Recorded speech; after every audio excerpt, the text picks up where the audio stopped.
Así que nada, muy buenos días a todos y a todas y bienvenidos a una nueva sesión del seminario UCM-CSIC de Investigación en Historia y Teoría de la Danza. Estamos este viernes 26 de marzo, justo antes de la Semana Santa, para hacer nuestra sesión anual de investigaciones en curso, que los que han asistido otros años sabéis que es una sesión muy especial que dedicamos a jóvenes investigadores, tanto de dentro como de fuera del seminario, para que presenten sus trabajos en curso y bueno, es una sesión muy interesante y muy enriquecedora porque se puede establecer estos diálogos y compartir problemáticas metodológicas y cuestiones que son muy enriquecedoras tanto para los que exponen sus trabajos de investigación como para los que asistimos como oyentes. Quiero agradecer a los tres ponentes que van a participar hoy, a Clara Guillén Vázquez, Inés Turmo y Daniel Baltueña por haber aceptado la invitación a participar en esta sesión y también dar las gracias a todas las compañeras del seminario, muy especialmente a Javier Ramírez y a Laura Hormigón por su ayuda en la organización de esta sesión. Así que nada, recordar simplemente a los asistentes que vamos a mantener los micrófonos cerrados durante toda la sesión. Se van a hacer las 3 intervenciones seguidas de unos 10-15 minutos cada una y después abriremos un turno de preguntas y de debate. Os pediría, por favor, como hemos hecho en otras ocasiones, que escribáis las preguntas por el chat para que sea más fácil recopilarlas todas y transmitirlas a los ponentes. Así que nada, sin más, vamos a empezar. Y va a haber un pequeño cambio en el programa que teníamos y la primera persona que va a intervenir es Clara Guillén Vázquez. Ella es graduada en musicología por la Universidad Complutense de Madrid y grado profesional en la especialidad de piano por el Conservatorio Adolfo Salazar en el 2020. Actualmente trabaja como profesora de piano en una escuela de música. Entre 2018 y 2019 realizó prácticas extracurriculares para la transcripción, edición y publicación del legado Barbieri conservado en la Biblioteca Nacional de España. Y a raíz de este proyecto ha encauzado su línea de investigación hacia el tema de la censura escénica en teatros madrileños en el siglo XVIII, con vistas a un futuro doctorado. Y su intervención se titula La contratación de bailarines extranjeros en el Teatro de los Caños del Peral, procesos de censura a través de los papeles Barbieri. Así que nada, Clara, cuando quieras, todo tuyo. Bueno, el tema de mi trabajo de investigación, como bien has dicho, Blanca, es la contratación de bailarines extranjeros en el Teatro de los Caños del Peral a través de los procesos de censura que cuenta la documentación de los papeles Barbieri. Se trata de un tema que ha surgido a raíz de mi trabajo de fin de grado que realicé el año pasado, en el que abordé la censura estudiada a través de una temporada de teatro, concretamente la Cuaresma del año 1800, en el Teatro de los Caños del Peral. Y bueno, brevemente, para organizar un poquito la presentación, voy a hacer una brevísima introducción sobre la documentación de los papeles Barbieri, del legado Barbieri conservado en la Biblioteca Nacional. Hablaré un poquito sobre los objetivos de esta investigación, también brevísimamente un poquito sobre la gestión y censura teatral acontecida a finales del siglo XVIII en los teatros principalmente madrileños, pero bueno, nacionales en general, y finalmente sobre la contratación de bailarines extranjeros en el Teatro de los Caños del Peral y unas breves conclusiones de una investigación pues, que todavía está en curso, ¿no? Bueno, en cuanto a los papeles Barbieri,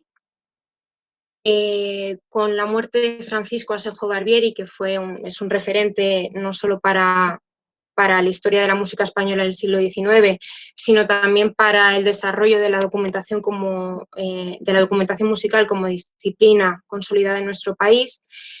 Se donan todos los documentos que había compilado a lo largo de su vida a la Biblioteca Nacional en 1894. Se crea la sección especializada en música de la biblioteca. Los papeles Barbieri son unos documentos que abarcan toda la temática de la actividad escénica española de los siglos XVIII y XIX especialmente, de la escena madrileña. Se conservan en la biblioteca, perdón, en el Departamento de Manuscritos Incunables y Raros, en la Sala Cervantes de la Biblioteca Nacional, y como bien has dicho antes, trabajé con ellos durante mis prácticas en la Biblioteca Nacional que entre 2018 y 2019, con las que transcribí y edité este amplísimo legado, y a raíz de esto pues surgió esa necesidad, ¿no?, de estudiar y dar un sentido más contextualizado a la información que en ellos se contiene.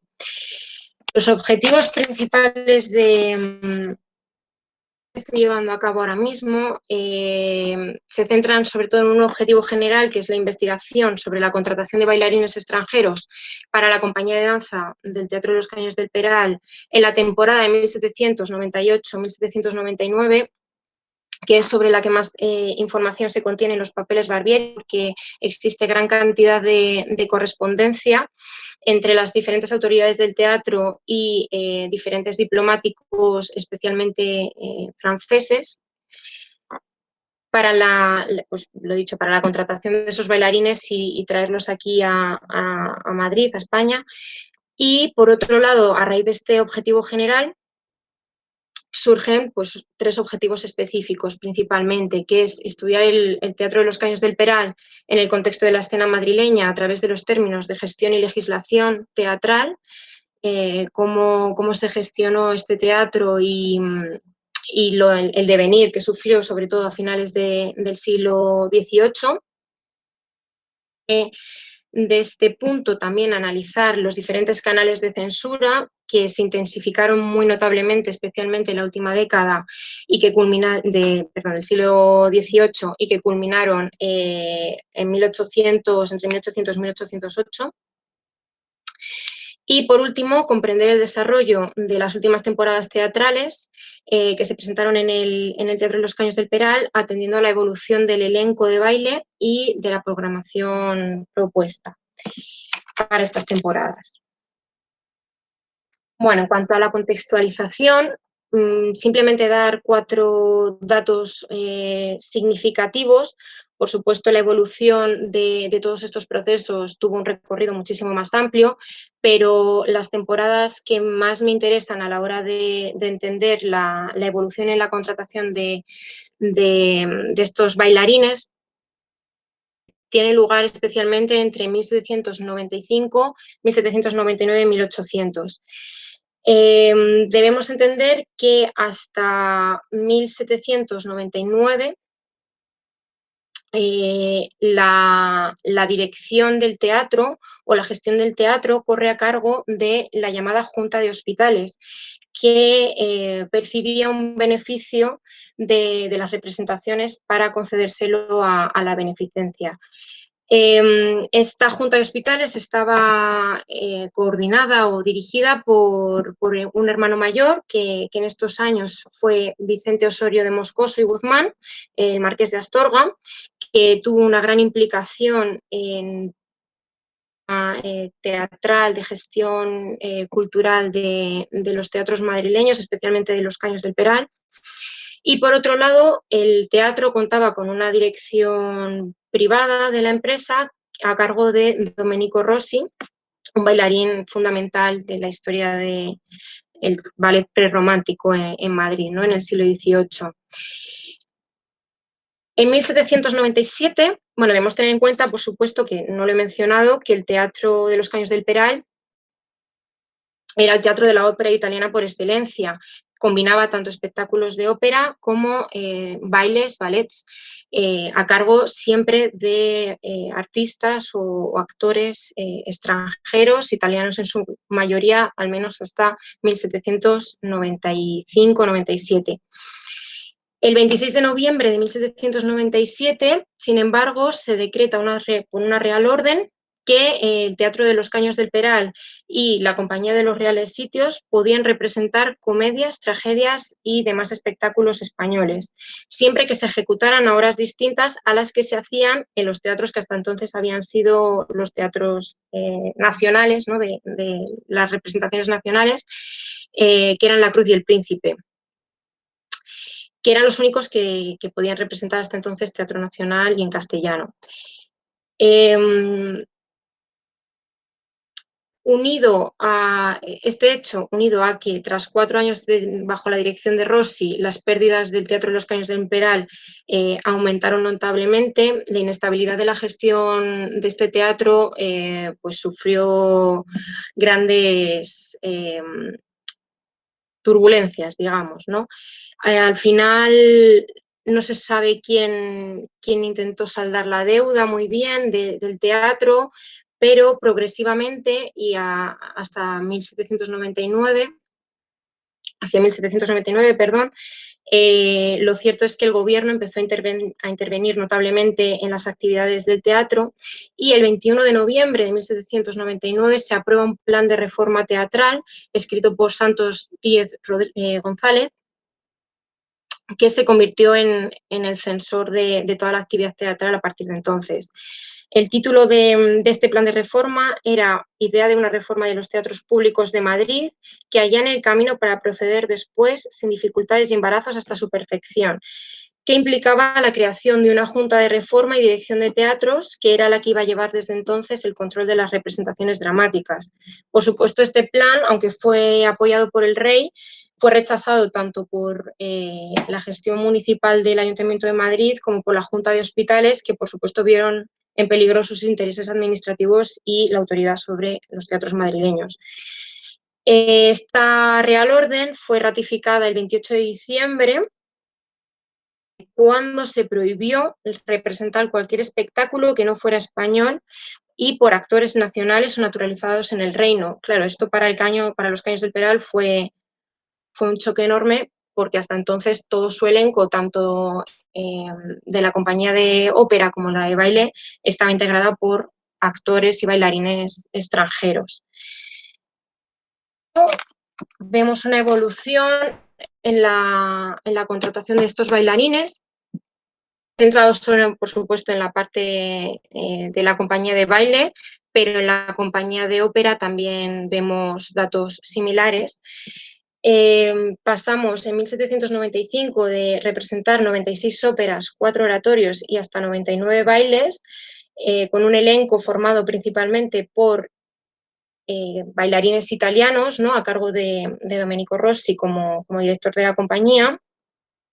En 1799 representar solo 3 óperas, 5 ballets y 9 obras por la compañía española, que ahora veremos cuando se incorporó al teatro, y con apenas 4 bailarines en el elenco. En 1797, sin embargo, se había propuesto, es el mismo año, recordemos, en el cual se promulga la orden por la cual en el Teatro de los Caños del Peral se puede representar teatro nacional, pero sin embargo surge una propuesta a nivel dancístico para la creación de una compañía de bailes integrada por bailarines franceses que propuso el bailarín Jean Dauberval, que sin embargo por los altísimos costes que implicaba este plan no pudo llevarse a término, ¿no? Pero sí surgió un gran interés por la contratación de los mejores bailarines franceses, tanto de los teatros de la Ópera de París como de Burdeos.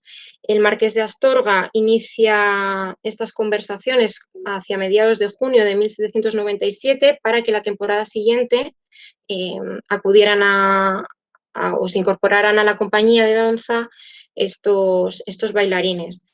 Y sin embargo, paralelamente, durante estas mismas conversaciones, surge una idea para la creación de una escuela y compañía de baile nacional. Esta propuesta la realiza Pascual Vallejo Hernández, un diplomático español afincado en París, que era el responsable de mantener las conversaciones entre la Junta de Hospitales de Madrid y los bailarines, ¿no?, que se querían contratar. Y en una de estas correspondencias dice así: en todo caso, insistimos en que lo más conveniente es el establecimiento de una escuela, pues ha de haber teatro, mejor es que los actores sean nacionales. Por este medio, el dinero que cueste su manutención quedará en el país y evitará vuestra excelencia una infinidad de disgustos que trae consigo la correspondencia con gentes de teatro extranjeras. 5 o 6 años podrán bastar para esto. Efectivamente, contratar bailarines extranjeros era un poco una odisea, ¿no? No solo por los inconvenientes en cuanto a acordar un sueldo, sino también por el tema de pasaportes, viaje hasta de París a Madrid. Entonces, todas estas vicisitudes llevaron, al final se consiguió contratar a gran parte de los actores, de los bailarines que se querían, y se incorporan a la compañía al año siguiente, en 1798, que además es el año en el que el Teatro de los Caños comienza a representar también teatro nacional y, por lo tanto, tiene que contar también con una compañía española. En el elenco de este año observamos un significativo aumento de los bailarines franceses en la compañía de baile. Domenico Rossi, el director, pero los bailarines principales son todos franceses. Los italianos se ven reducidos en gran medida, especialmente en los papeles principales, aunque sí que es verdad que todavía se mantiene alguno en los secundarios, que bueno, aquí no lo vemos, pero efectivamente todavía quedaba alguno en segundas filas, ¿no? Y como he dicho, en 1799 todos estos procesos se revierten y solo observamos cómo una bailarina consigue mantenerse en la temporada siguiente, Alexandrine Hutin, pero el resto desaparecen del elenco del Teatro de los Caños del Peral. Como conclusiones a estos primeros datos que he conseguido recopilar, decir que el intervencionismo político en las actividades teatrales, que se fue incrementando hacia finales del siglo XVIII, unido al rechazo por el teatro extranjero y la idea de lo nacional como lo más decoroso, supuso la creación del plan de reforma teatral y las reales órdenes del 21 de noviembre y del 28 de diciembre, que además fueron la excusa perfecta para mitigar la inestabilidad de la gestión privada del Teatro de los Caños del Peral, de la cual se había tenido que hacer cargo el gobierno finalmente. El último año cómico del siglo XVIII en el Teatro de los Caños del Peral supuso finalmente la culminación de estos procesos de reforma y que se mantendrían hasta bien entrada la siguiente centuria, la primera década de la siguiente centuria. Como veis, todavía quedan muchas incógnitas por resolver, muchos datos que recopilar, pero es una primera aproximación a este tema de investigación, ¿no? Muchísimas gracias, Clara, por la presentación estupenda y también por ceñirte también al tiempo. Presento rápidamente a Inés Turmo, que ella es historiadora por la Universidad de Zaragoza, gestora cultural por la Universidad Internacional de La Rioja y actualmente está realizando un máster en gestión del patrimonio y museología por la Universidad Internacional de Valencia. Es bailarina clásica contemporánea, especializándose en danza teórica y danza histórica, y se ha formado con los mejores profesionales a nivel internacional, y siendo miembro de la compañía Esquivel, Danza y Música desde 2019. Julio de 2020 publicó su primer libro, Memorias de Rita Joe, y actualmente compagina sus estudios de posgrado con la docencia en danza clásica, su condición de investigadora y sus estudios en notación Benes a través de la Royal Academy of Dance. Su intervención, bastante relacionada con la de Clara en algunos aspectos, se titula Bailes de carnaval en la ciudad de Zaragoza, siglos XVIII y XIX. Así que nada, Clara Inés, cuando quieras. Hola, ¿a mí me oís? ¿Me veis bien? Vale, voy a compartir la presentación.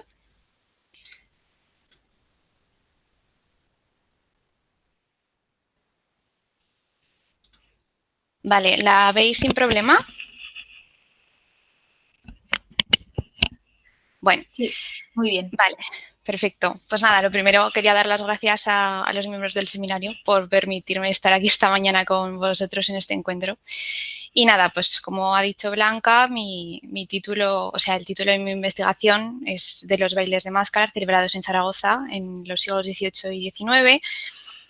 Y bueno, por contextualizar un poco, ya sabéis que los bailes de máscaras aparecen intermitentemente en España durante varios siglos, ¿no? Sin embargo, se sucedieron prohibiciones. Pues estas danzas sociales me voy a centrar principalmente, ya sabéis que los bailes de máscaras se podían celebrar a lo largo de todo el año, sin embargo yo voy a centrarme en los que se celebraban durante el periodo de carnaval. Entonces, a través de los documentos que he recopilado, se puede ver que la celebración de estos bailes era condicional al tipo de gobierno dirigente en cada momento, ¿no? Y pues los distintos movimientos artísticos europeos influyeron en el devenir artístico y social, pues, de nuestro país. Para mayor entendimiento del contexto de mi investigación, voy a haceros un pequeño resumen de los datos recuperados y luego ya continuaré con la metodología elegida y algunos aspectos de la investigación.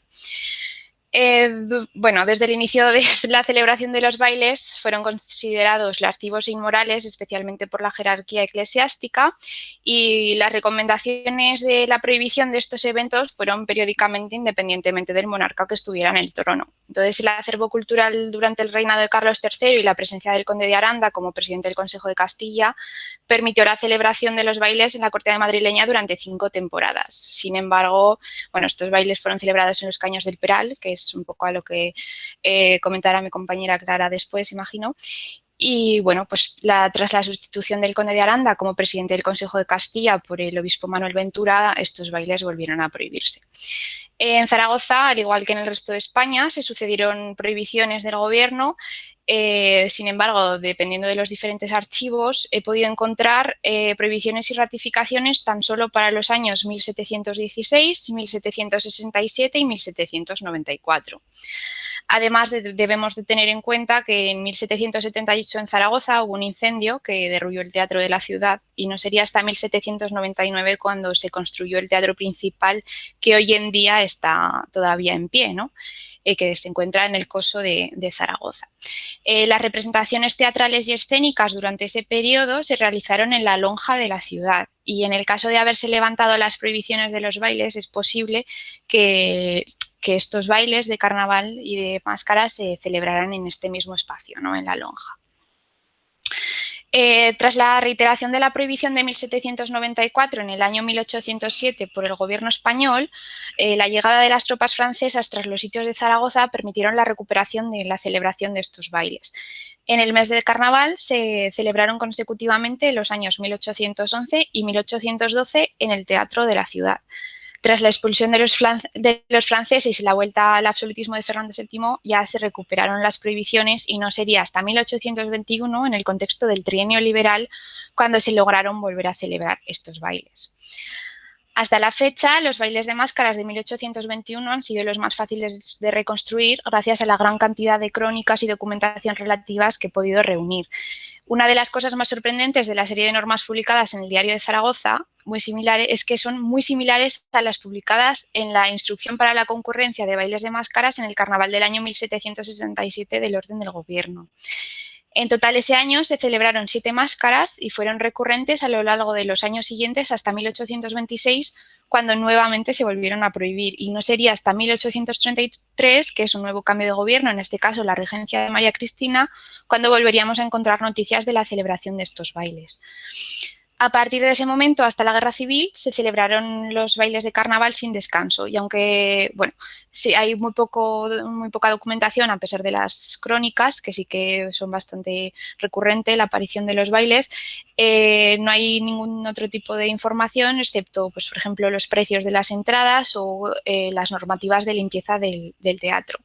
Además, durante el siglo XIX no se celebraron únicamente los bailes en el Coliseo de la ciudad, sino también en la Plaza de Toros y en la Lonja, que esto supone una competencia ya no solo entre los empresarios de los distintos espacios, sino también entre el Ayuntamiento y la Diputación, que cada uno dirigían distintos espacios, ¿no? Ya durante la Guerra Civil, durante todo el siglo XX se continuaron hasta el 3 de febrero de 1937, cuando se promulgó la prohibición de los bailes por parte del bando nacional, en principio debido al conflicto armado. Sin embargo, con la instauración de la dictadura de Francisco Franco, se prohibieron indefinidamente.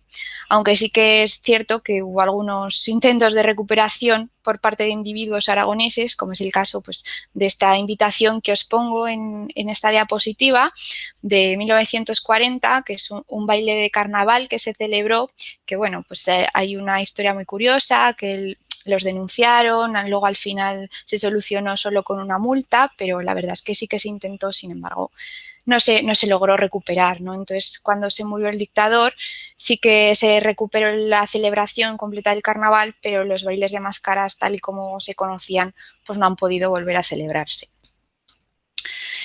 La investigación comentó, ya dejando el contexto atrás, ¿no?, del tema propio de la investigación, comenzó con la localización de una crónica de 1856 en un archivo del teatro principal que mencionaba bailes de piñatas, que no son los propios del carnaval, sino que son justo el domingo después a la finalización, ¿no?, de ese periodo de carnaval. La búsqueda a través de plataformas digitales, como puede ser Dara, aunque no ha supuesto un gran avance en la investigación al no existir la digitalización de este tipo de documentos, sí me permitió formarme una idea principal del tema que se podía desarrollar, ¿no?, del tipo de documentos que me iba a encontrar y cómo iba a poder desarrollar el propio texto. La búsqueda por archivos aragoneses, tanto municipales como provinciales, todavía no ha finalizado. Pues actualmente continúo la búsqueda, pues ya he terminado, sí que es cierto, en Zaragoza, pero estoy continuando la búsqueda en archivos de Huesca y de Teruel para intentar ampliar un poco esa información en Aragón, o sea, abrir un poco el punto de mira de Zaragoza a la comunidad entera.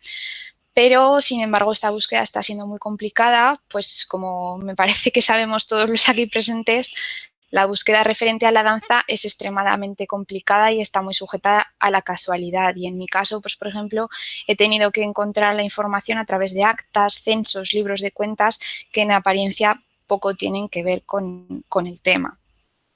Para esta investigación se está utilizando una metodología mixta, dotando de especial interés a los efectos políticos en la celebración de los bailes a través de los datos que he podido conseguir. Este enfoque mixto nos abre de alguna forma hacia la posible necesidad de un paradigma performativo junto con uno sociocrítico y participativo. Sin embargo, aunque sí que he realizado pruebas con alumnas, como luego veremos, la investigación está todavía en una fase más cuantitativa, pues como os acabo de mencionar, sigo recopilando material en los diferentes archivos.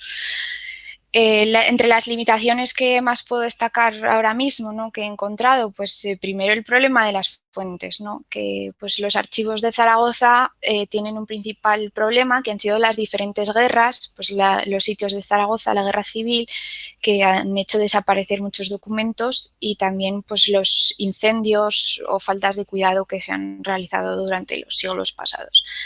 Además, pues eso, lo que acabo de mencionar, ¿no? Existe un problema principal en el sistema de archivo de la danza, pues al contrario que, por ejemplo, la música, que dispones una ordenación de partituras musicales o una ordenación de cuentas o de administración o de archivos religiosos, pues en danza no existe ningún tipo de control. Luego también el problema de la pandemia, ¿no?, que tanto nos está suponiendo, nos está cambiando las formas, y en los archivos, pues en las investigaciones, problemas de disponibilidad de documentos, de acceso a archivos, de tiempos de espera para citas previas, ¿no?, está siendo muy complicado. Y luego, por último, la falta de partituras, ¿no?, que al igual que en los libros de contradanzas del siglo XVIII, pues en este caso no disponemos ningún tipo de información de las danzas que se realizaban en Zaragoza. Tampoco encontramos documentación musical de esos años que nos puedan ayudar a comprender qué tipo de danzas se bailaban en esta ciudad y en este momento, y cuando se produjo el relevo entre pues la danza antigua, ¿no?, y la nueva danza más de salón.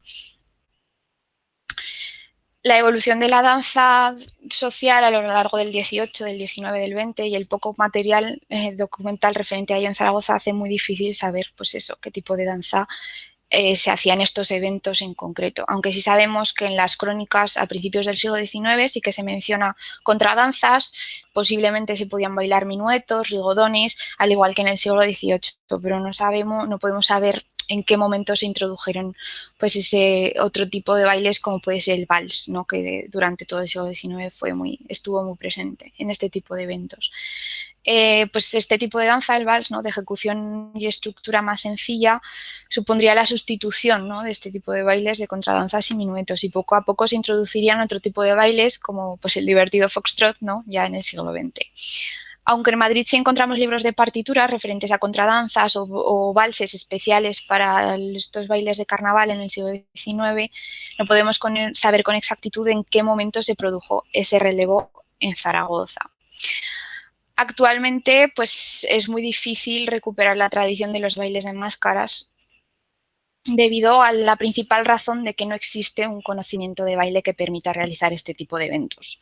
No existe ningún tipo de danza actual que se pueda tratar de un símil moderno a lo que podrían haber sido las contradanzas o minuetos, y además pues no hay capacidad actual de memorización o realización de este tipo de bailes en la sociedad en general. Para finalizar, querría poneros un ejemplo de una posible metodología performativa futura y os explico un poco. Ahora intentaré cambiar el micro para que lo podáis escuchar, y es que, bueno, traté de enseñar el inicio de un rigodón a unas alumnas mías de danza clásica en el pasado carnaval y, bueno, el resultado fue de lo más encantador. Entonces voy a intentar poneros el audio, ¿vale? Si esperáis un momento.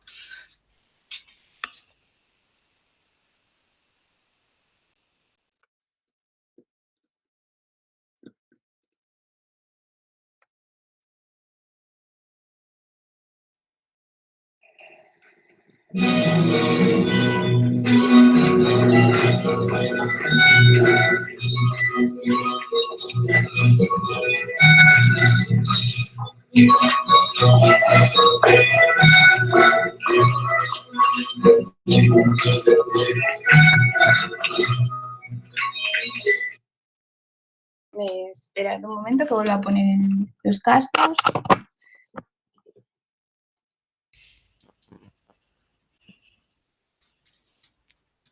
¿Me oís?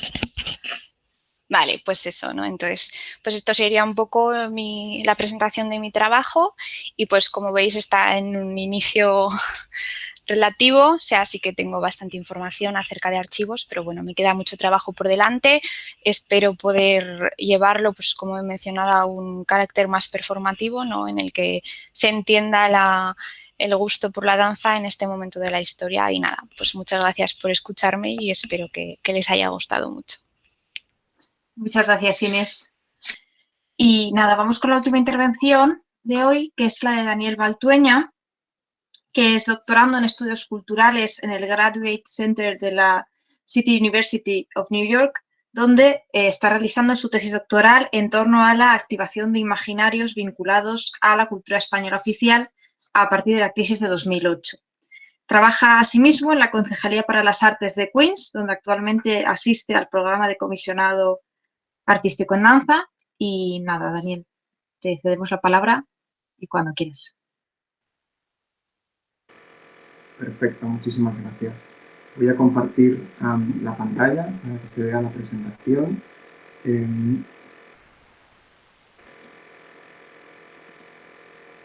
Creo que ahora debería verse al completo, si no es así, pues decidme. También me hace mucha ilusión estar como de vuelta en la Complutense, porque yo soy egresado del grado en Historia del Arte de la Complutense y me hace muchísima ilusión y me siento muy honrado de haber sido invitado en esta sesión del seminario que sigo desde hace bastante tiempo con admiración, y además me hace mucha ilusión compartir mesa tanto con Inés como con Clara, puesto que el carnaval es un tema que no me es ajeno, puesto que trabajo sobre temas vinculados a los fenómenos festivos, y en mi otra vida investigadora trabajé sobre la inauguración del Teatro Real en 1850, entonces el Teatro de los Caños del Peral es también un lugar y un fenómeno que siento muy presente y muy cerca, con lo cual creo que va a ser muy interesante el debate posterior y también que estemos aquí todas.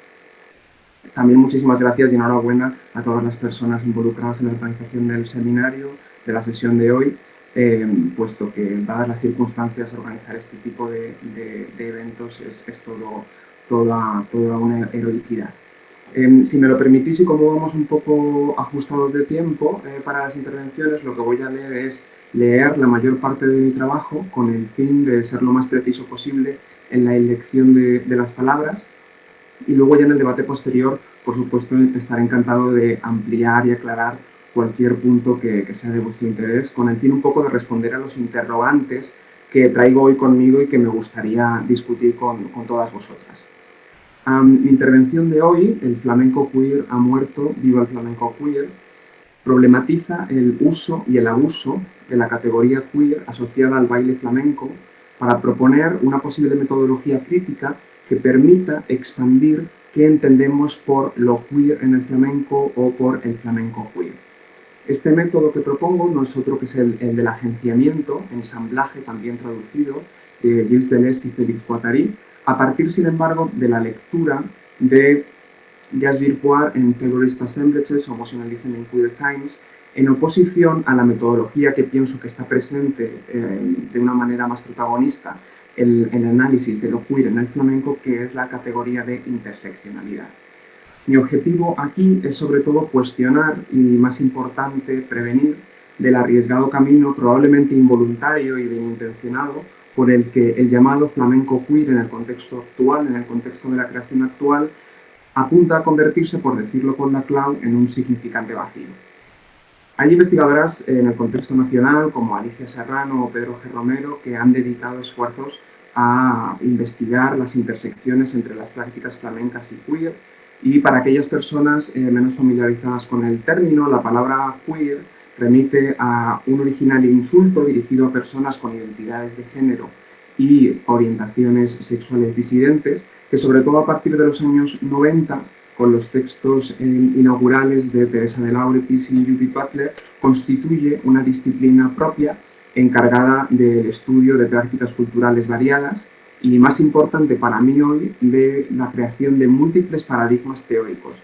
Y subrayo lo de múltiples, puesto que no hay una única teoría queer, sino muchas de ellas en contradicción con las otras, que se resisten precisamente, eso sí que lo tienen en común, a la violencia epistémica ejercida por principios heteronormativos. Por cuestiones de tiempo, no me encargaré hoy de hacer un recorrido de la recepción de la teoría queer en España y menos aún de su relación con el baile flamenco en general, aunque es un tema apasionante, pero sí que quiero detenerme en una publicación reciente que tal vez tengan en mente, que podría convertirse por su propio título y por el propósito en una obra de referencia para el campo, influyendo así en su dirección.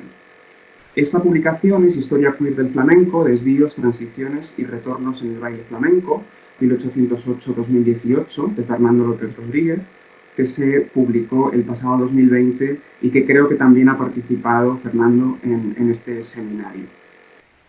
El libro de Fernando está dividido en 3 grandes capítulos. El primero de ellos se titula Emergencia y desvíos del género, 1808-1975, y en él Fernando atiende a conocidos fenómenos flamencos como el café cantante o relevantes figuras como la de Carmen Amaya para iluminar el surgimiento y la consolidación de un género, el género flamenco, cuya historia no puede entenderse sin prácticas marginales que la historia ha conscientemente sepultado y que el autor se encarga de visibilizar. El segundo capítulo, Transiciones y nuevas identidades, 1975-2008, lo que hace es rendir homenaje a figuras como el icónico Ocaña, con el que ilustraba mi ponencia, o también las populares y genuinamente queer Carmen de Mairena, La Petróleo o La Salvadora. Y este capítulo se encarga asimismo de visibilizar prácticas no normativas al abrigo del flamenco institucional, con figuras, por ejemplo, como la del bailaor Joaquín Cortés. Y por último, el tercer capítulo, que es el que más me interesa, puesto que yo trabajo sobre creación artística contemporánea, lo que hace es cuestionar una década marcada por la precariedad ocasionada por la crisis de 2008. Este capítulo abarca desde 2008 a 2018.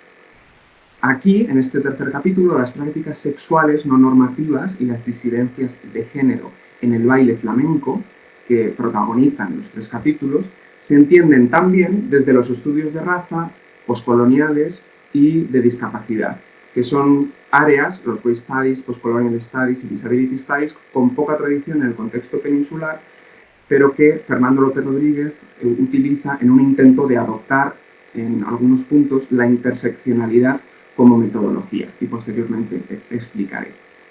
En este momento es donde muchas metodologías y muchas áreas coinciden y donde lo queer se convierte en un elemento, en un concepto, como digo, que corre el riesgo de transformarse en un significante vacío por abarcar una multiplicidad de identidades. Por supuesto, exigirle al admirable trabajo de Fernando López Rodríguez la responsabilidad de sostener la polisemia de un resbaladizo concepto como es la del término queer sería absolutamente injusto, y no pretendo hacer eso, pero, sin embargo, su ambicioso título, que quiero pensar que es irónicamente decimonónico de Historia queer del flamenco, quiere poner nombre de manera consciente a un campo que se resiste a ser nombrado, pero que, sin embargo, al mismo tiempo necesita de visibilización, y esta es la eterna encrucijada de los estudios queer. Mi mayor preocupación metodológica es que un ejercicio como este, y me sirvo aquí del ejemplo de Fernando López Rodríguez como un ejemplo más del modus operandi que también se ve en la escena, en las creaciones flamencas actuales, haga del llamado flamenco queer una expresión que en realidad responde a principios homonacionales, por decirlo con Poir, que precisamente lo que hacen es visibilizar la disidencia sexual o de género en un ejercicio cosmético que satisface los principios de tolerancia de la sociedad neoliberal, neutralizando su potencial emancipador, para reificar así, una vez más, la supuesta renovación del género, asegurando así su control. Y de ahí tiene que ver el título de mi ponencia, ¿no? El flamenco queer ha muerto, viva el flamenco queer, que creo que Mafalda lo puede explicar muchísimo mejor que yo, y que de alguna manera me deja a mí como deja al personaje de Felipe, donde ante la dignidad de este género, el flamenco queer, de algún modo es un triunfo del que tal vez no deberíamos, que tal vez no deberíamos celebrar. Puesto que lo que yo me pregunto es, ¿y si el flamenco queer no tuviera nada que ver con la disidencia sexual o de género? O, mejor dicho, ¿y si el flamenco queer no tuviera que ver siempre con la disidencia sexual y de género? ¿Por qué no pensar el carácter queer del flamenco más allá de las siglas LGTBIQ+, que conscientemente detienen en su asignación cualquier rareza que expanda el flamenco como un género contracultural que, sin embargo, fue conscientemente neutralizado en el año 2010 cuando se lo incorpora en la lista de Patrimonio Inmaterial de la UNESCO, como se han encargado de estudiar expertos como Wasbanau, y también han hablado de ello artistas como el propio Niño de Elche. Me gustaría, de tal manera, escapar de lo que yo pienso es una yerma interseccionalidad representada por artistas como Maite Martín, como La Tremendita, Miguel Poveda o Manuel Liñán, y expando aquí el baile flamenco también al cante, cuya disidencia sexual, puesto que estos artistas pertenecen al colectivo, desde mi punto de vista, añade no demasiado a la definición de flamenco queer, sin por supuesto negar el innegable talento que tienen estas interpretaciones, pero que sin embargo son protagonistas en la definición de lo que entendemos como flamenco queer.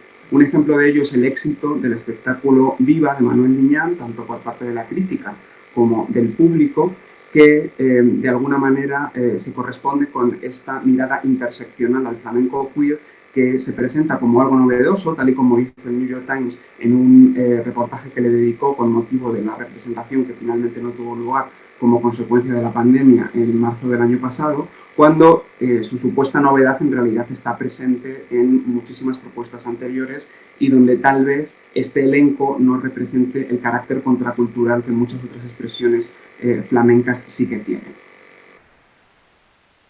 La interseccionalidad, y ahora me detengo un poco más en el carácter teórico de mi propuesta, es una metodología de análisis que, insisto, pienso que actualmente es la protagonista en el estudio del flamenco queer, y no solo en su estudio, sino también en su práctica. La interseccionalidad es una metodología de análisis que entiende el cruce de las diferentes categorías que nos atraviesan, tales como el género, la orientación sexual, la raza o la clase, de manera interrelacionada y expande así las posibilidades de las políticas de la identidad, de las identity politics. La interseccionalidad, por supuesto, es un método de análisis necesario, útil y que ha dado trabajos fundamentales. Sin embargo, me atrevo aquí, en el contexto del baile flamenco, a desplazarlo del centro, tal y como hace Jasbir Puar en Emotionalism in Queer Times, un libro que se tradujo en el año 2017, después de haber sido publicado en 2007, como Ensamblajes terroristas, el emocionalismo en tiempos queer. Cuando Puar habla de ensamblajes, yo me referiré a agenciamientos, puesto que el agenciamiento es la herramienta teórica principal que pretendo o que me gustaría utilizar en oposición a la interseccionalidad. El agenciamiento, en francés agencement, en inglés assemblage, como vemos en el título del libro de Puar, es un concepto propuesto por Gilles Deleuze y Félix Guattari en 1000 mesetas, que normalmente tiende a ser traducido por ensamblaje. Sin embargo, el ensamblaje tiende más a la unión de conceptos, ¿verdad? Y el agenciamiento, con esa raíz de agencia, habla más, por decirlo con Deleuze y con Guattari, de la territorialización de los conceptos. Por tanto, un agenciamiento, más insistentemente que un ensamblaje, es una herramienta teórica que nos permite la asociación dinámica de categorías más allá de su estática superposición, que es lo que Puar critica de la interseccionalidad. Comparto con Puar ciertas reservas hacia la interseccionalidad como metodología, pues ésta se encarga de dilucidar, nombrar y estabilizar la identidad en un ejercicio legible para las prácticas de vigilancia, control, desaparición y exterminio del Estado neoliberal.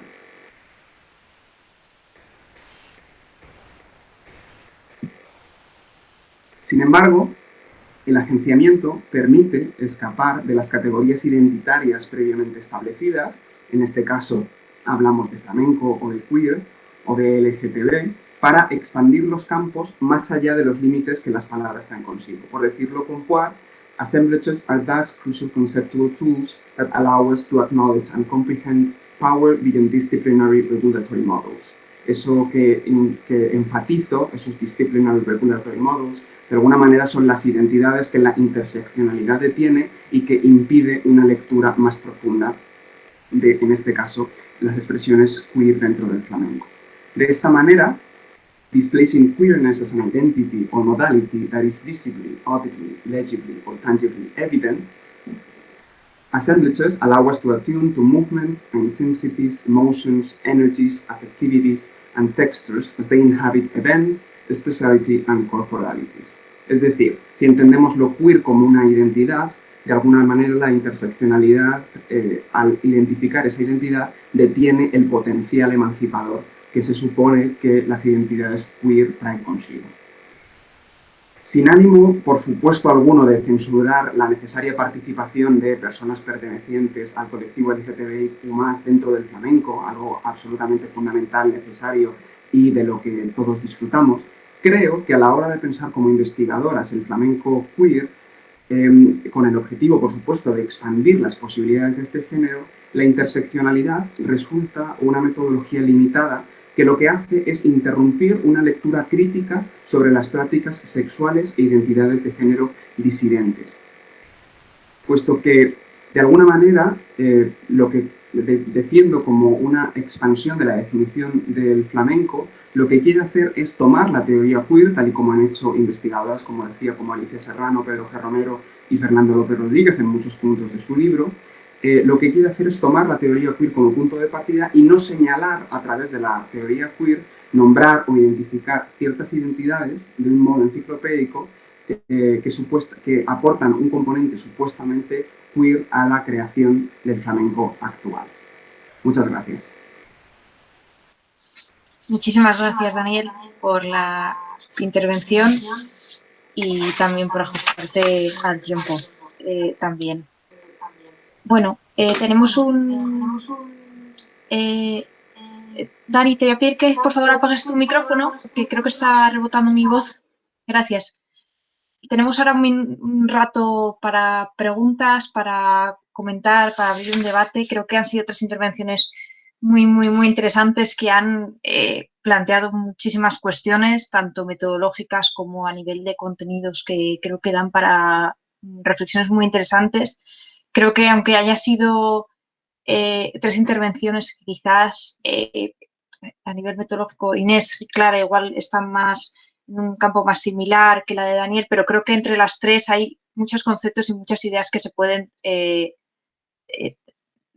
mover de unas a otras, y creo que es muy interesante explicar cuestiones como habéis hablado de temas de identidad, de censura, de apropiamiento, que creo que en los 3 contextos de la investigación dan para mucho y se pueden comentar. Y vamos a ver si, recuerdo a los asistentes que podéis ir escribiendo vuestras preguntas en el chat, si queréis. Y yo tenía varias cuestiones que, por abrir un poco y empezar el debate, que me apetecería comentar.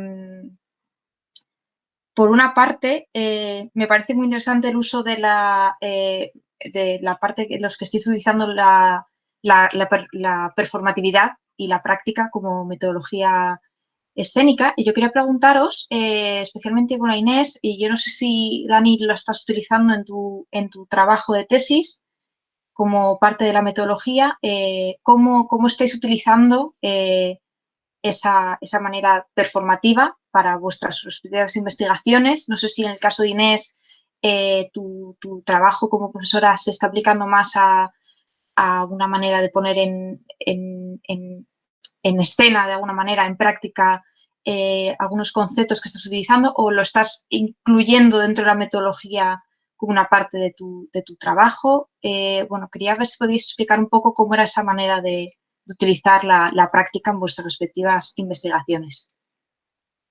¿Quién quiera empezar? Pues si queréis, empiezo un poco yo. La verdad es que a mí me gusta incluir historia de la danza en mis clases, ¿no? Entonces que mis alumnas vean de dónde viene lo que ellas están aprendiendo y lo que ellas están haciendo. Entonces sí que es verdad que pues llevo ya casi 2 años pues introduciéndolas en este mundo. Y pues a la hora de mis investigaciones pues también me ayuda, ¿no? Saber cómo esta nueva generación de jóvenes que no conocen este tipo de danzas aceptan estos conocimientos y los aplican. Entonces, pues por ejemplo, en este caso, pues yo defiendo en mi investigación pues la dificultad de recuperar esos bailes de carnaval, ¿no? que en otros siglos fueron tan importantes, porque es que era el evento social donde la gente se relacionaba, o sea, eran centros sociales que tanto desde el punto de vista de la danza como desde el punto de vista coreútico, como desde el punto de vista social y antropológico deberían ser estudiados. Entonces, ¿cómo se ve ese tipo de danza ahora? ¿Se puede aplicar? Entonces, evidentemente, como he dicho en mi exposición, el conjunto de la sociedad ahora no puede aprender ese tipo de bailes. Si ahora se planteara un baile de carnaval así, pues igual lo más parecido que se podría bailar es el No rompas más, ¿no? O el Gangnam Style o Paquito el chocolatero, ¿no? Y eso en realidad es muy triste. Entonces, puesto que la educación hacia el conjunto de la sociedad es difícil, sobre todo pues con lo poco reconocida que está nuestra disciplina, ¿no? Lamentablemente, pues quería empezar también desde el foco de la danza, ¿no? Entonces, ¿cómo aceptan alumnos de danza clásica este tipo de baile? ¿Cómo pueden hacerlo? Porque la musicalidad es distinta, el tipo de danza es igual, no es lo mismo bailar danza barroca, bailar danza renacentista que bailar danza clásica, no tiene nada que ver. Entonces, pues eso, quería empezar un poco y pues como habéis visto en el vídeo, la verdad es que es encantador, es gracioso, pues claro, les falta esa comprensión igual de musicalidad, de baile en grupo para la diversión, ¿no? Porque ya se están acostumbradas a realizar una coreografía para el escenario en el que tienen que estar colocadas, todo tiene que ser muy serio, hay que pensar mucho, hay que concentrarse y claro, esto en realidad era para divertirse, ¿no? Entonces, pues sí que me gustaría incluir esa parte performativa y ya no solo con mis alumnas, intentar ampliarlo un poco más, crear un grupo de alumnos que pudieran realizar este este tipo de cosas y ver si efectivamente, aunque solo sea con alumnos de danza, se podría poner en práctica estos bailes de carnaval en el mundo actual. Pero bueno, eso ya es más complicado, ya una vez terminada la parte teórica, pues ya se intentaría pues adelantar esta metodología performativa. Si quiere Daniel comentar algo.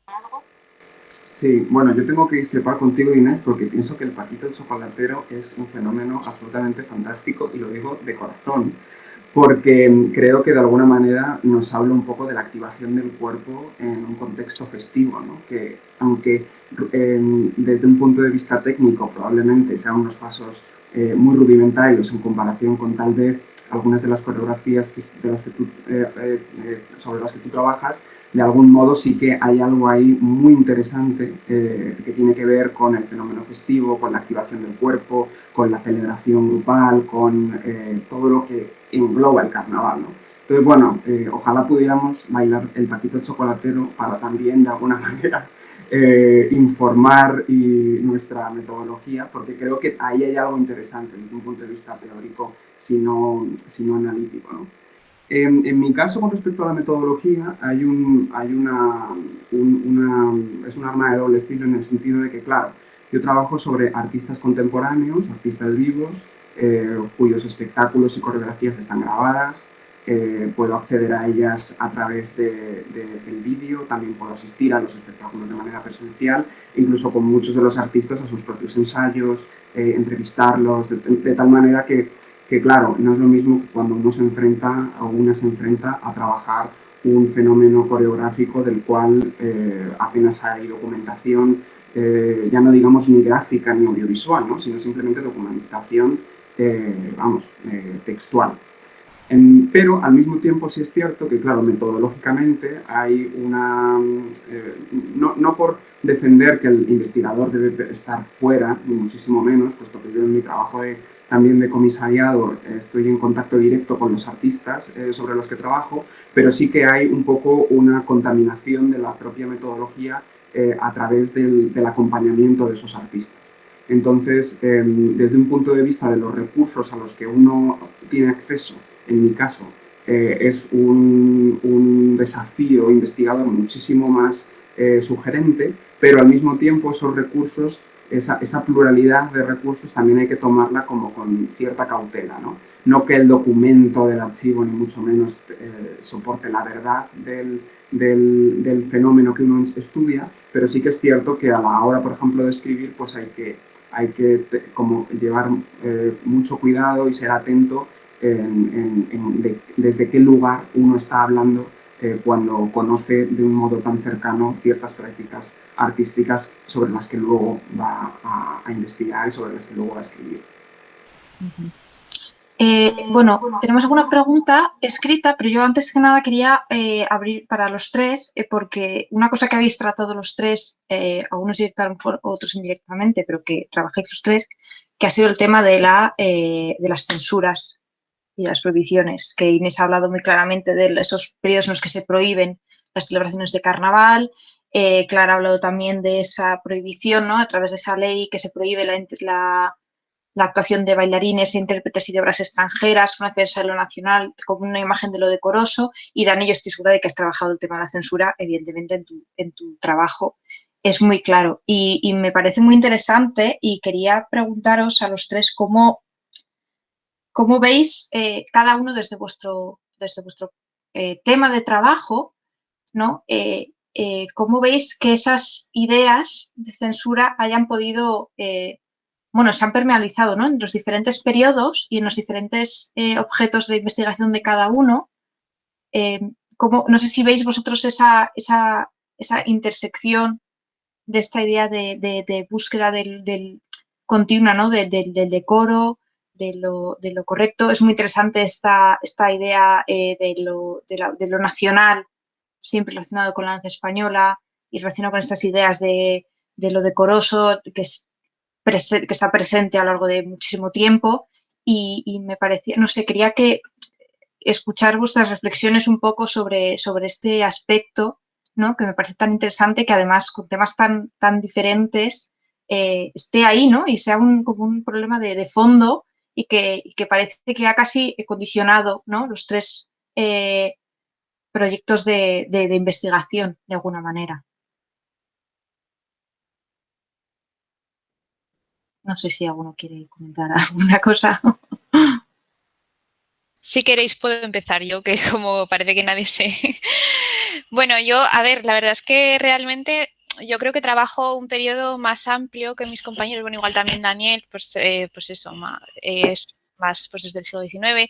Yo la verdad es que quería comentar un asunto que me ha parecido muy curioso, que es que pues en todas mis investigaciones, en todas las prohibiciones con las que he tratado, resulta que los mismos puntos de prohibición aparecen tanto en los inicios del siglo XVIII, como en las últimas prohibiciones que he podido leer de finales y casi principios del siglo XIX-XX, ¿no? Entonces, pues por ejemplo, en todas las prohibiciones, ya sean de Madrid, ya sean de Zaragoza, ya sean de Huesca, que ahora estoy tratando el tema, aparecen, pues no se podía ir por las calles de noche con las máscaras, tenías que ir con la máscara retirada y luego ya al teatro ponértela, no podías ir con armas al teatro. Aparecen curiosamente exactamente las mismas prohibiciones igualmente redactadas. Y estamos hablando de 2 siglos enteros. Entonces, y de distintos espacios. O sea, entonces, claro, eso te hace pensar, pues venimos de un país pues que tiene una tradición pues muy conservadora. Entonces, pues no se imponían los bailes de carnaval, pues porque era un asunto extranjero, en Francia se hacían, en Italia se hacían, en Portugal se hacían, pero aquí en España no se quería demostrar que éramos igual de inmorales que en otros sitios. Entonces, pues allí veo un poco relación con el tema de Clara, ¿no? O sea, que lo nacional tiene que ser lo correcto, debemos ser mejores que el resto, debemos prohibir las cosas, debemos poner medidas concretas y no podemos compararnos con los extranjeros, aunque hagamos lo mismo, ¿no? Nosotros tenemos que ser mejores. Entonces, pues por ejemplo, sí que en Huesca aparece un apartado que dice en una crónica de un periódico ya de principios del 20, dice, al igual que en el año pasado, pues los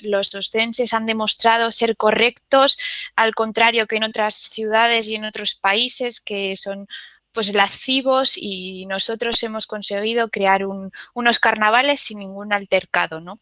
Entonces yo aquí sí que veo, como he dicho, la relación con Clara de lo nacional es lo bueno, nosotros somos mejores que el resto, vamos a intentar cohibir, ¿no?, las cosas, que esto también un poco creo que tiene relación con el tema de Daniel.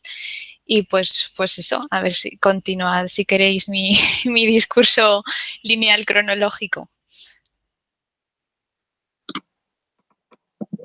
Yo creo que es verdad que mi investigación se focaliza en un periodo muy, muy concreto, pero todos estos procesos al final llevaron su tiempo. Quiero decir, esto no se gestó en 10 años, empezó mucho antes, y debemos tener en cuenta también que en estos últimos años las relaciones con Francia, entre Francia, España e Inglaterra, habían tenido mucha inestabilidad, ¿no? Al final la Revolución Francesa estaba ahí, había ocurrido hacía poco tiempo, guerras entre España, Francia, que no ayudaron tampoco a forjar esa relación más estrecha, ¿no?, entre las artes tampoco.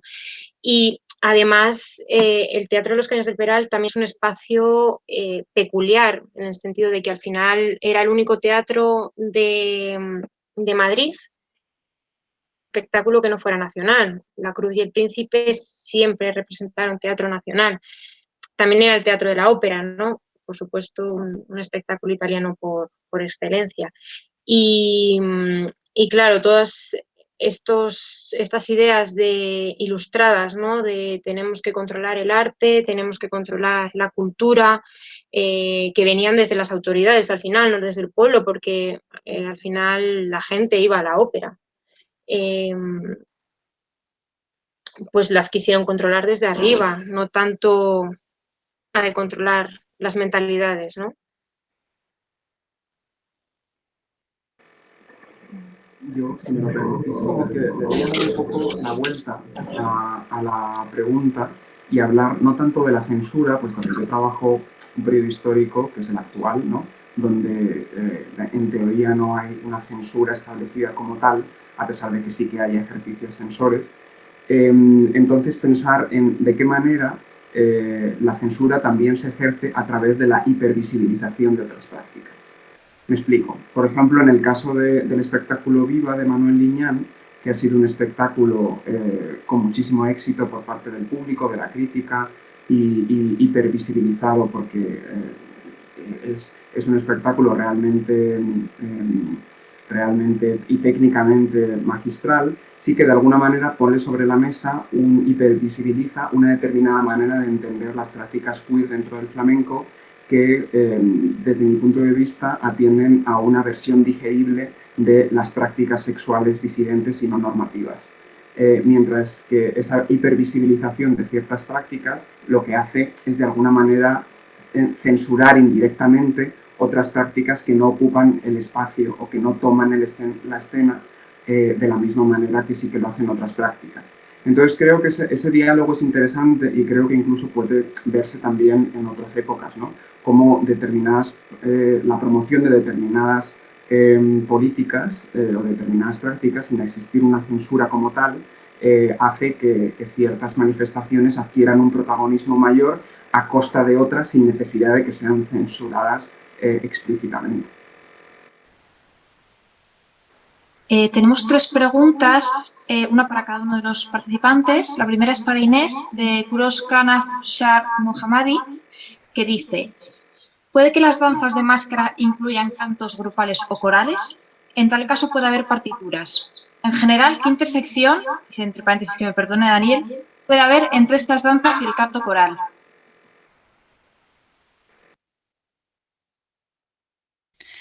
Vale, a ver, yo creo que aquí lo primero que tenemos que hacer es enfocar un poco la época de la que estemos hablando, ¿no? Entonces, por ejemplo, sí que es posible que en los primeros bailes de máscaras, yo aquí ya me refiero a siglo XIX, inicios del XIX, finales del XVIII, bueno, finales del XVIII igual no, porque estaban bastante prohibidos, ¿no? Pero en estos iniciales del XIX sí que podría haber que hubiera algún sainete, por ejemplo, como descanso para los asistentes de bailes, como entretenimiento, sí que, por ejemplo, había subastas, ¿no? Porque generalmente los bailes eran para beneficencia, pero sí que es verdad que en las documentaciones de ya todo el siglo XIX no he encontrado apenas información sobre canto. Principalmente, por ejemplo, sí que bailes de inicios del XX, finales del XIX, eran con piano. Y aunque sí que es posible, yo esto ya no lo digo porque es que la verdad es que la documentación es muy poca y yo creo que todo podría ser posible. Que algún invitado se decidiera a cantar, le pidiera al pianista, pues tócame esta jota, por ejemplo, y se pusiera a cantarla, pero la verdad es que no he encontrado este tipo de partituras ni referencias a ello. Sí que, pues como he mencionado, en Madrid sí que hay partituras, bueno, libros, contradanzas para el baile de carnaval celebrado en Barcelona, pues la fecha, o valses dedicados para el baile de carnaval del Teatro de Madrid, pues el que fuera, ¿no? Pero claro, esto estamos hablando de Madrid, ¿no? O sea, de la capital. En el resto, yo no sé si en otras comunidades, porque la verdad es que no me he puesto a investigar en ellas, estoy en Aragón, de momento no he encontrado nada similar, he intentado buscar ya no solo en archivos de orquestas o de los propios teatros, sino también de las bandas municipales, porque como he mencionado, también había bailes de máscaras en las plazas de toros y ahí pues evidentemente una orquesta pues poco podía hacer, ¿no? Tenía que ser una banda municipal, bandas militares, y la verdad es que de momento en la Diputación y en otros archivos no he encontrado nada referente a ello. Son todo partituras modernas, tandas de rigodones, pero aparece saxofón, por lo tanto eso quiere decir que es muy reciente. Entonces, claro, ahí está el problema, ¿no? La inexistencia de partituras que nos puedan ayudar a este tema. Inma Matías tiene una pregunta para Clara. Dice: Clara, enhorabuena por tu investigación. Has hablado de danza, pero imagino que estos procedimientos de censura también existen en la música. ¿podemos hablar también de un exilio, entre comillas, de músicos extranjeros en este final del siglo XVIII? Totalmente. Claro, evidentemente el Teatro de los Caños del Peral estaba integrado por 3 compañías y solo una de ellas era española. Las demás, tanto la de ópera como la de danza, estaban integradas por artistas extranjeros. Se les prohíbe actuar, ¿no? Al final. Y sí que es verdad que es curioso porque, al menos en la documentación de los papeles Barbieri, existe como un pequeño lapsus en la compañía del Teatro de los Caños del Peral, porque sí que es verdad que sí que hay referencias tanto a las de la Cruz y del Príncipe en los primeros años del siglo XIX, entre 1800 y 1806 más o menos. No hay documentación al respecto de la compañía del Teatro de los Caños del Peral. Que todos los artistas italianos y franceses volvieron a sus respectivos países. Y además también, bueno, aparte de que son los últimos años, ¿no?, de existencia de este teatro, pero la gestión por parte de la Junta de Reforma de Teatro se mantuvo hasta 1808, que es cuando el ayuntamiento recupera la titularidad de ese teatro, ¿no? Por lo tanto, sí, seguramente volvieron todos a sus países, tanto músicos como bailarines. Idoia Murga dice, muchas gracias a las 3 por vuestras interesantísimas intervenciones y por la generosidad de compartir vuestras metodologías, procesos y problemáticas en vuestros trabajos de curso. Y tiene una pregunta para Daniel. Has hablado de cómo la institucionalización y el reconocimiento patrimonial del flamenco o el uso de determinadas herramientas metodológicas como las que has analizado provocan problemas de desactivación de su necesario e intrínseco potencial crítico. ¿Cómo resolvemos la paradoja como investigadores de ampliar el conocimiento desde esas otras herramientas críticas y de trabajar por la recuperación y protección de un patrimonio inmaterial? ¿Crees que son posiciones compatibles? Bueno, muchas gracias, Idoia, por la pregunta. Qué bien que ahora se retransmiten las preguntas por el chat porque no puedo leerlas y preparar un poquito antes la respuesta mientras las compañeras responden. Sí, en primer lugar, respondiendo como al comentario introductorio, ¿no? Hay un libro fantástico que me ha citado en concreto durante la presentación, que es autor, Was About, no sé si se pronuncia exactamente así porque es realmente complejo, un antropólogo que trabaja en Estados Unidos, que tiene un libro que se llama Flamenco Music and National Identity in Spain. Y este libro lo que analiza, sobre lo que trabaja, es sobre cómo la institucionalización del flamenco y su incorporación en la lista de patrimonio inmaterial de la UNESCO en el año 2010 hace precisamente que este se engarrote, por decirlo vulgarmente, ¿no? O que de alguna manera se institucionalice de tal modo que se convierte en un baile ahora nacional, pero oficialmente, y un baile que forma parte de una lista de patrimonio, ¿no? Entonces, claro, la conversación sería amplia y deberíamos estar discutiéndolo, pero la realidad es que el hecho de que el flamenco se convierta en patrimonio inmaterial por la parte de la UNESCO hace que recibamos una serie de fondos por parte de la organización y que el flamenco empiece a instituirse sobre todo a partir de instituciones públicas andaluzas. De tal manera que el flamenco empieza a estar asociado a un único territorio, que es el de Andalucía. Y eso es muy problemático. Eso es muy problemático y de hecho el propio Fernando López Rodríguez habla de la necesidad en su libro de una historia guiri del flamenco, ¿no? Porque de alguna manera sabemos que el flamenco es un género practicado no exclusivamente por personas españolas o por personas andaluzas, sino que es un género global. Pero de alguna manera, al ser institucionalizado y en la propia declaración de su institucionalización como patrimonio, declararlo como un fenómeno andaluz, se crea casi una política medio xenófoba, si me lo permitís, de quién puede realmente representar según qué baile. Y eso deja fuera a muchas personas que practican ese baile desde otros presupuestos y participando también de su historia. ¿Cómo resolver la paradoja, evidentemente, de ampliar el conocimiento desde otras herramientas críticas y de trabajar por la recuperación y protección de un patrimonio inmaterial? Bueno, yo creo que en primer lugar, como admitiendo la paradoja que vivimos y también admitiendo las instituciones y los poderes que las acogen, ¿no? Porque de alguna manera los fondos y las condiciones materiales de la investigación también son importantes. Entonces, evidentemente, el éxito de las investigaciones sobre el flamenco tiene que ver mucho con también los fondos que se dedican en según qué regiones. Entonces, de algún modo, creo que resolver esa paradoja consiste, en primer lugar, en ser consciente de que esas contradicciones existen y luego también creo que desarrollar nuevas formas de recuperación y protección del patrimonio inmaterial, ¿no? Creo que estamos en un momento en el que, y no tengo una respuesta para ello, pero lanzo también esa pregunta, de cómo crear herramientas de protección de un patrimonio inmaterial que no respondan a las lógicas de la protección del patrimonio documental o del patrimonio material.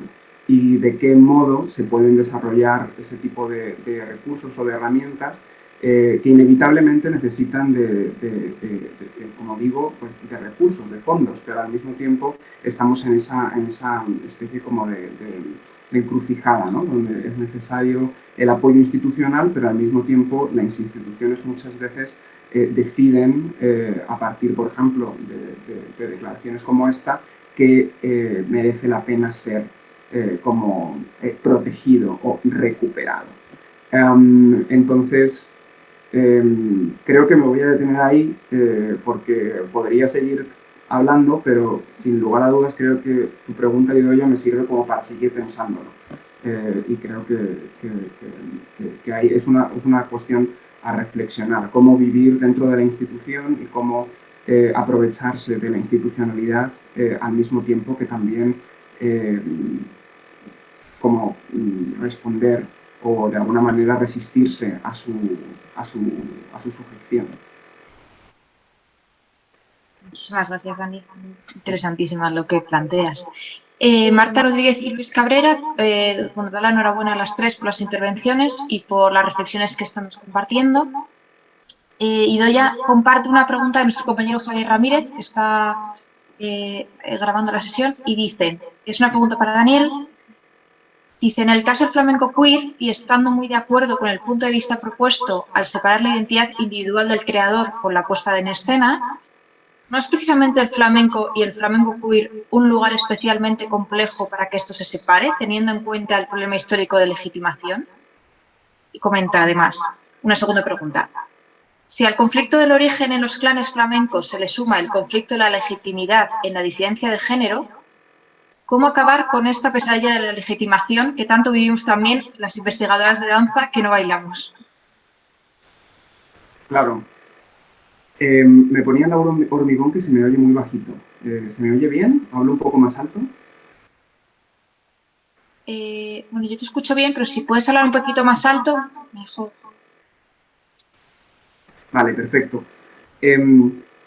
Bueno, precisamente la pregunta, muchas gracias Javier por tu pregunta y Idoia por transcribirla, tiene que ver creo que tiene que ver con una encrucijada también social que no remite exclusivamente a los estudios de danza y que precisamente critica Poir con respecto a la interseccionalidad, ¿no? La interseccionalidad es una metodología fundamental que parte precisamente de la importancia que tuvieron las políticas de la identidad, las identity politics, hace ya décadas en el contexto estadounidense y que luego se han expandido hacia otros lugares del mundo, donde debemos entender pues la raza, la orientación sexual, el género, la clase, de manera conjunta, y estas categorías deben estar incorporadas en el análisis cultural de cualquier manifestación.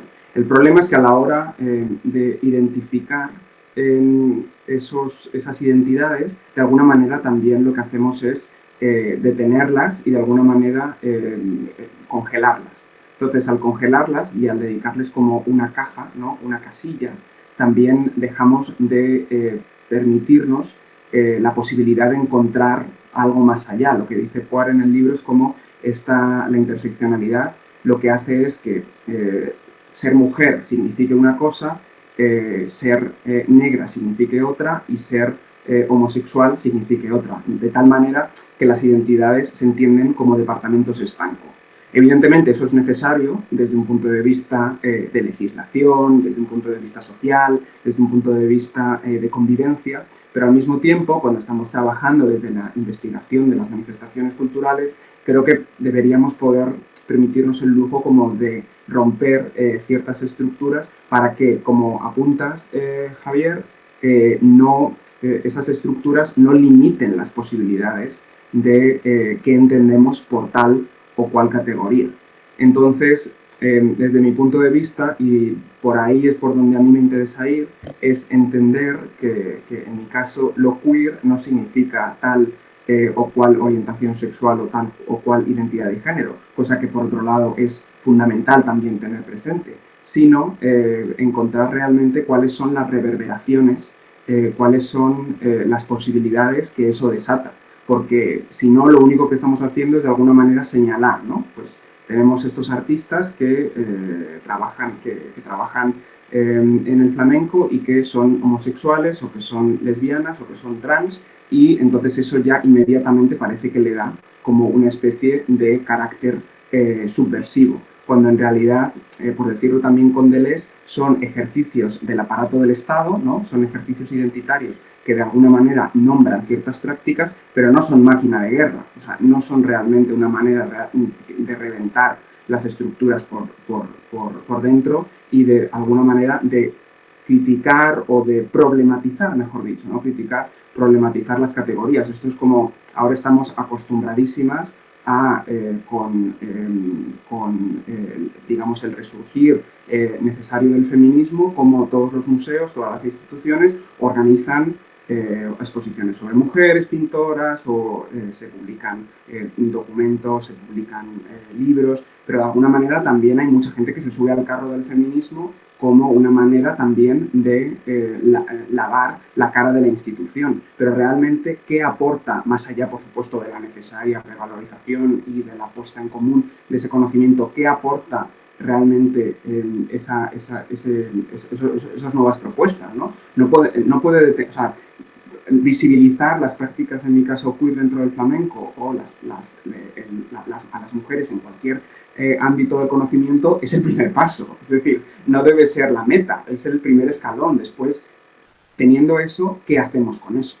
Entonces, creo que es ahí donde tenemos que estar un poco como navegando entre, por supuesto, admitir y luchar porque estas categorías estén presentes para asegurar la visibilización de ciertos colectivos, pero al mismo tiempo, desde la investigación de las humanidades, también ser conscientes de que esas categorías se agotan muy rápido y necesitan como de una activación intelectual muchísimo más potente que permita romper ciertas estructuras.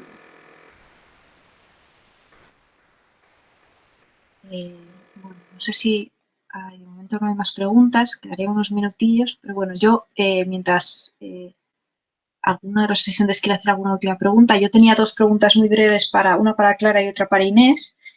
El caso, para Inés, yo te quería preguntar sobre, has hablado de los bailes de máscaras organizados por el ayuntamiento y por la diputación, te quería preguntar si has trabajado sobre o has encontrado datos de algunos bailes organizados por sociedades privadas, que eso sí que ocurre más hacia mediados finales del siglo XIX, entonces no sé si has encontrado este fenómeno en el periodo que tú estás trabajando. Y para Clara, yo te quería preguntar, has hablado del momento en el que se crea la compañía de danza nacional en el Teatro de los Cañones del Peral, y te quería preguntar si, porque no me ha quedado muy claro, si este baile nacional, se crea una compañía de baile nacional y otra de baile extranjero, o son los propios bailarines extranjeros a los que se les enseñan estas danzas españolas, ¿no? De alguna manera. ¿Quién quiera empezar? Si queréis por orden, Inés, empiezas tú primero. Vale, sí. A lo que me refería cuando hablaba de ayuntamiento y diputación no era a que ellos fueran los que organizaran este tipo de eventos, sino que ellos eran las instituciones detrás de los lugares donde se realizaban los eventos. Es decir, pues, por ejemplo, la Diputación se encargaba de la Plaza de Toros y el Ayuntamiento del teatro principal. Entonces, simplemente los bailes, pues ya a principios del 19, por ejemplo, eran empresarios concretos los que arrendaban esos espacios para la celebración de los bailes. Sí que es verdad que, por ejemplo, en Zaragoza aparecen hermandades, sobre todo la de la Sangre de Cristo, que celebra bailes en la Plaza de Toros. Pero en cuanto a sociedades, donde más he encontrado datos es aquí en Huesca, que a partir de la segunda, bueno, del último cuarto del siglo XIX, empezaron a aparecer sociedades dedicadas casi exclusivamente al baile. Entonces, pues está la sociedad docente, está la Espiga de Oro, y entonces lo que hacían era distribuirse los espacios donde celebrarse los bailes. Entonces, por ejemplo, sí que había una sociedad concreta, esta que menciono del Oscense, que arrendaba casi generalmente todos los años el teatro principal de la ciudad de Huesca, pero había otros espacios, el casino, la sala oriental, que era el antiguo corral de comedias. La verdad es que había una gran cantidad de salas donde todas estas distintas sociedades se encargaban de celebrar los distintos bailes. O sea que en ese aspecto sí que, o sea, no solo se centraban los bailes del teatro o los bailes de la Plaza de Toros, no, sí, es que había una gran cantidad de bailes, y pues había unos de precios más asequibles para las clases más bajas.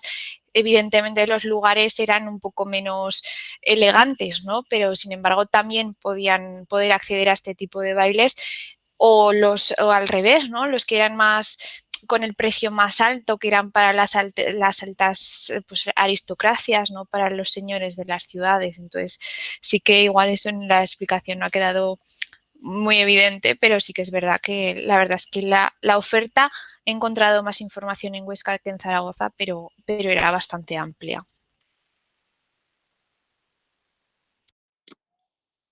Y bueno, en cuanto a la compañía española no era de baile, era de actores y actrices. Por lo tanto, los bailes los seguía realizando la compañía de baile, que en este caso, en el 1798, sí que estaba integrada en su mayoría, al menos los papeles principales, por bailarines franceses, que quizás no me he explicado bien antes. Digamos que en el Teatro de los Caños siempre había una compañía de canto, ¿no? De ópera, otra de baile y otra que se añade en el 98, una compañía española, igual que que en La Cruz y que en El Príncipe. Muchas gracias. Belén Maya, bueno, os da las gracias por todo vuestro trabajo y la generosidad, y gracias, Daniel, que está totalmente de acuerdo con lo que has comentado antes. Y bueno, no sé si hay alguna pregunta más de alguno de los asistentes, y si no, bueno, podemos ir cerrando ya el debate, que ha sido interesantísimo. Se han tratado muchísimos temas que yo creo que se podrían seguir hablando muchísimo más tiempo. Y bueno, dar las gracias a las tres por vuestra generosidad y por dedicar este tiempo a presentarnos vuestros trabajos en curso. Espero que para los tres haya sido también interesante y enriquecedor en este sentido.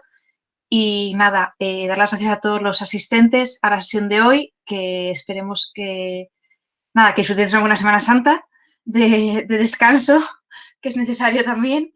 Y nosotros volveremos en abril con una nueva sesión. Y nada, muchísimas gracias a todos otra vez de nuevo, y hasta el próximo encuentro, esperemos.